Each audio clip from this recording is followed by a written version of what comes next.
Good morning. कैसे हो सब? है ना? अच्छे ही होंगे, है ना? अभी हम जो स्टेटिस्टिक्स का चैप्टर 3 नॉर्मल डिस्ट्रीब्यूशन का मेरा एक क्वेश्चन रह गया था, तो मैं वो आपको करवा रही हूँ, समझा रही हूँ। देखो यहाँ पर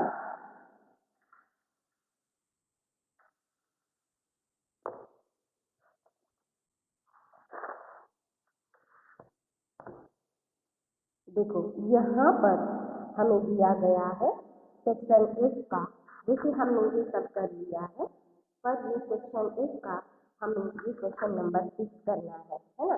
the monthly bill amount of regular customer of a provision store following normal distribution is 7.78%. Customer have a monthly bill amount less than, ये less than को हमें याद रखना है, 3,590 and a 94.52% customer have bill amount less than rupees 5,100. Then determine the parameter of the normal distribution. Also determine the interval for monthly bill amount of exactly middle 95% customer.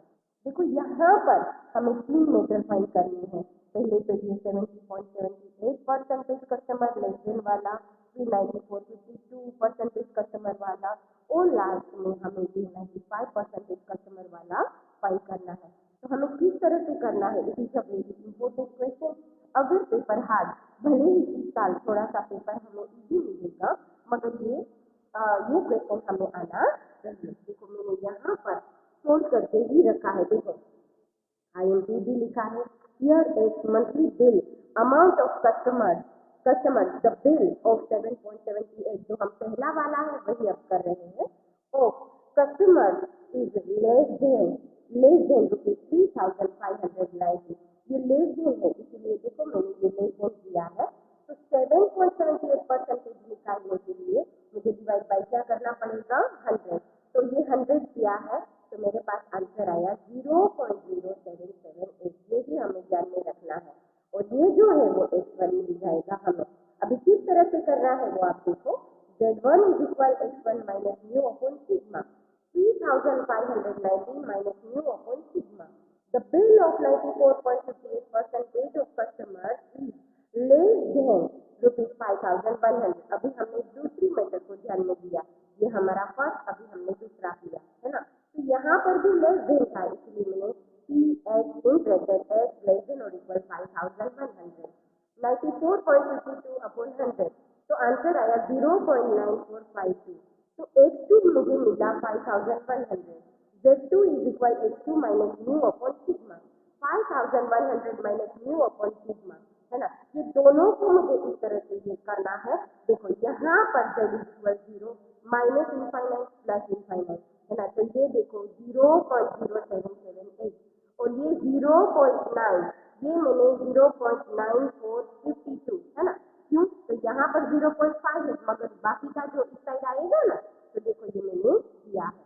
अभी एक एक को वापिस मुझे सोल्व करना है। आप देख सकते हो z in bracket z p in bracket z less than और इक्वल z1, तो हमने पहले लेफ्ट साइड का लिया है, वो हम कर लेंगे। तो z1 देखो यहाँ से हमें इस तरह से लेना है, ठीक है?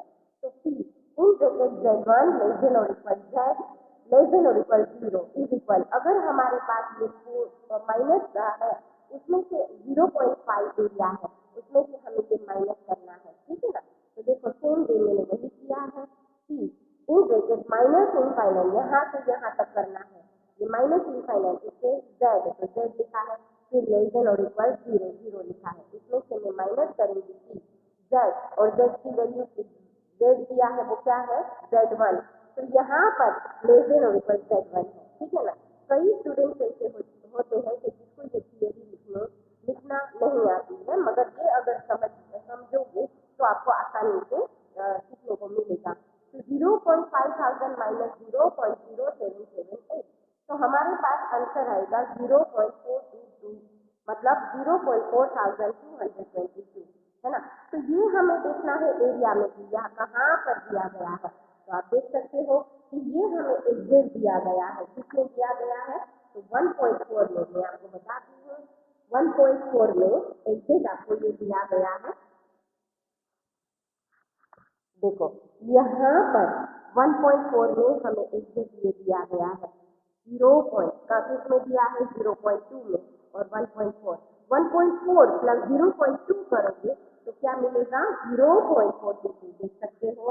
अब 0.42 मैंने लिखा है मगर ये लेस देन है ना इसलिए मैंने माइनस की साइन की है माइनस 1.42 राइट। अभी मुझे करना है Z2 क्या करना है Z2 तो आप Z2 देखो x2 यहाँ पर जो है वो है 2 है ये जो है वो 2 है x2 minus mu upon sigma 3590 minus mu नहीं अब ये जो हमने अभी किया है ना वो वन से ही करना है तो ये मैं दोनों को वन कर देती हूँ ठीक है ना। तो 3590 माइनस म्यू अपॉन सिग्मा तो Z1 की प्लेस पर अभी हमने फाइंड किया है क्योंकि ये ही फाइंड किया है ना हमने ये तो ये Z1 ही है। तो 1.42 minus is equal 3590 minus mu upon sigma minus 1.42 sigma is equal 3590 minus mu. तो ये हमारा फर्स्ट इक्वेशन बन गया। देखो ये इक्वेशन इसीलिए बनाया क्योंकि इसके बेस पर हम म्यू और सिग्मा ढूंढ सकते हैं फिर हम 95% मिडल फाइंड कर सकते हैं ठीक है। तो यहाँ पर ही in bracket z less than और इक्वल z2 इज इक्वल 0.9452 ये हमारा Z2 है ना। तो सेम वे हमें वही करना है। देखो यहाँ पर मैं आपको बताती हूँ ये जो है हमें इस तरह से लेना है 0 के बाद Z और Z के बाद Z2 राइट। तो इसी तरीके से हमें ये करना है P in bracket 0 less than और इक्वल Z लेस देन और equal Z2 is equal P in bracket Z less than और equal Z2 minus minus in P in bracket minus infinite less than Z less than or equal 0 है ना।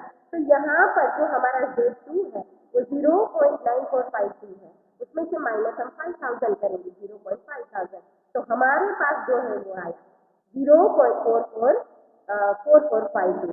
अभी हमें उसको from the table अगर हमें area ढूंढना है आपको पता है ना कि इस बार ये एरिया वाला इस साल ये रिड्यूस हुआ है फिर भी हमें ये अगर हम ये ना करें तो हमारा ये नॉलेज रह जाता इसीलिए मैंने आप सबको ये क्वेश्चन करवाया है ना। तो 0.44252 वो कहाँ पर है आप देखो यहाँ पर 1.6 देखो यहाँ पर 1.6 में 0 में ही है आप देख सकते हो ना 0 में ही है। तो यहाँ पर इन दोनों का प्लस करोगे तो 1.60 आएगा ठीक है ना। तो 1.60 आप देख सकते हो 1.60 ठीक है। अभी 1.60 है 1.60 इसको मुझे बाकी चीज में एरिया में कुछ करना पड़ेगा।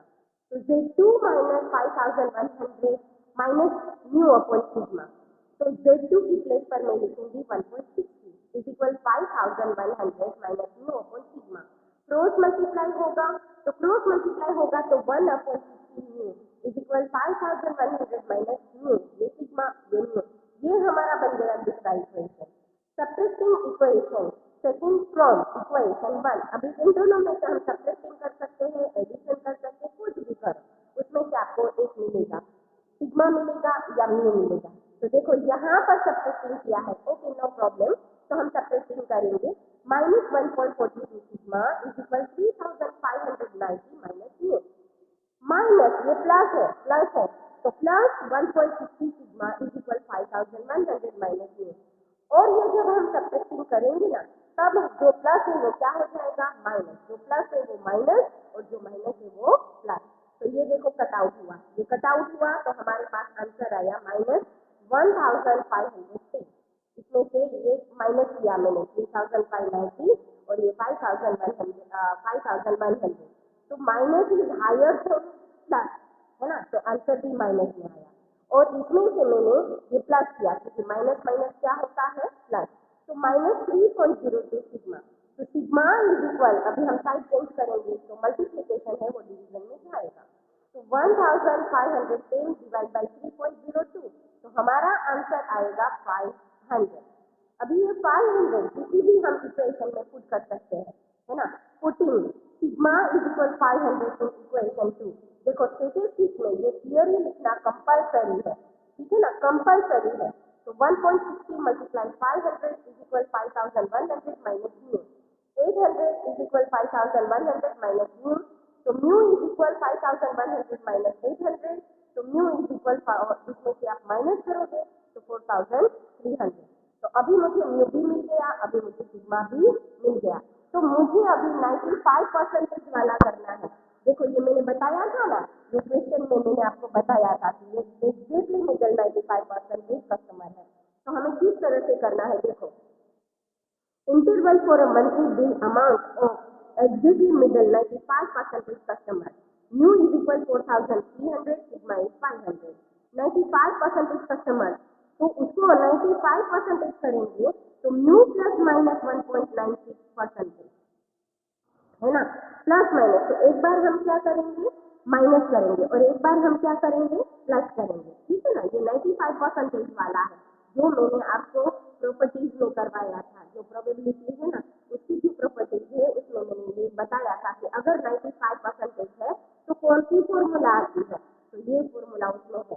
तो म्यू की प्लेस पर हम 4300 लिखेंगे और सिग्मा की प्लेस पर 500 लिखेंगे। सेम वे म्यू की प्लेस पर 4300 लिखेंगे और सिग्मा की प्लेस पर 5000 लिखेंगे। तो 4300 माइनस इन दोनों का मल्टीप्लिकेशन किया तो 980 टू 4300 प्लस 980। तो देखो ये एग्जैक्ट मिडल में मेरा आंसर ये आया।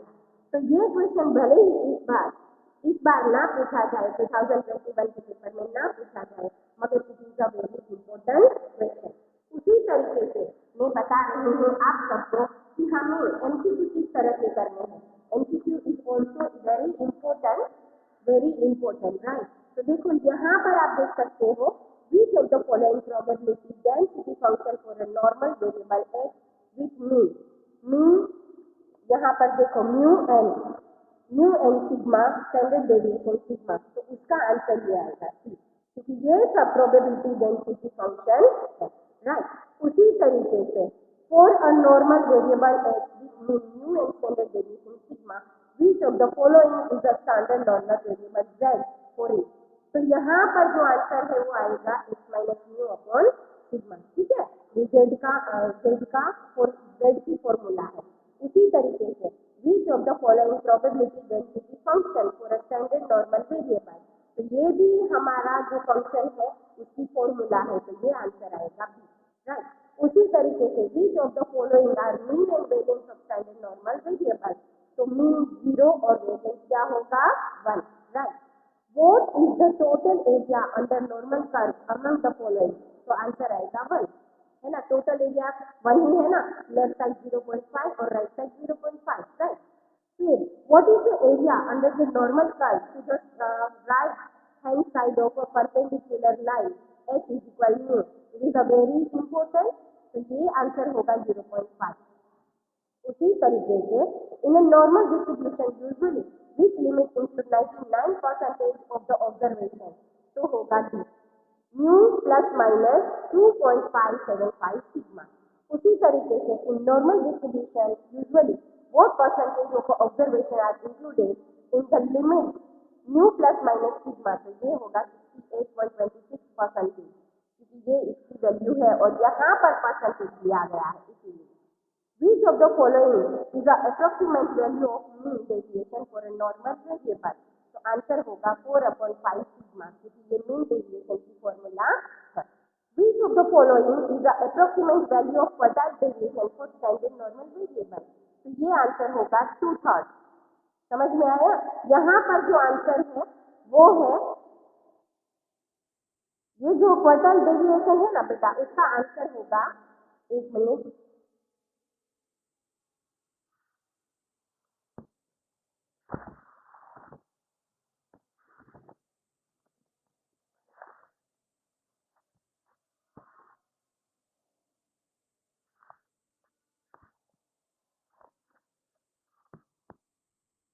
है ना। तो ये उसका आंसर है। फिर इसके बाद देखो यहाँ पर mean and the first quartile for a normal distribution are 11 and 3 respectively, which of the following is the value of the third quartile, तो आंसर होगा 90। For a normal distribution approximate value of mean deviation is 20, which of the following is the value of quartile deviation. तो answer होगा 50/3, ठीक है ना।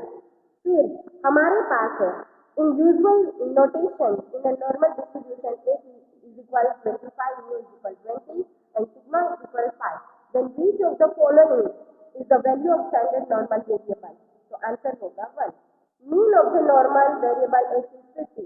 If the value of z score is minus 2.548 is equal 25, then which of the following is the variance of the distribution? तो answer होगा 100। If the distribution of normal variable is so as n mu and sigma, तो mu 20 and 4 है वो sigma है, then which of the following interval include 99.73% of observation? तो हमारा answer होगा in bracket 14 plus 0.26, है ना। तो ये मैंने आपको सिखाया है, एमसीक्यू। और ये सेक्शन बी तो मैंने पहले ही आपको करवा दिया है ना। तो ये चैप्टर आपको ये इजीली यहाँ पर मैंने सिखाया है और मैं आशा करती हूँ कि ये आपने सीख लिया होगा।